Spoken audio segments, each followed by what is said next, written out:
Welcome to Tenor Tech, where I solve the problems you didn't even know you had. You start now, park the Avenger on level ground, engage the parking brake, and chock a rear wheel. Once done, pop the hood and remove the plastic cover to expose the battery tray. You want clear access. Put on gloves and eye protection because acid and sparks are hazards.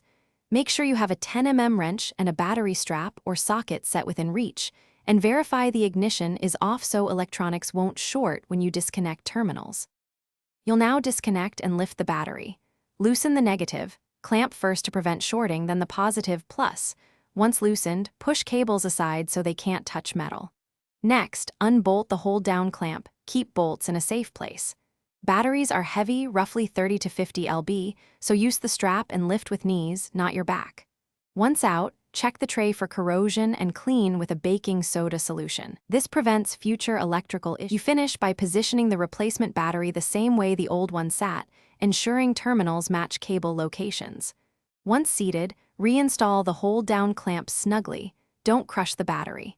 Connect the positive plus cable first, then the negative. This order prevents accidental shorts.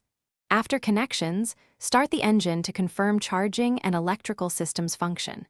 If you see dash warnings or a no start, turn off the car and recheck cable tightness and terminal cleanliness.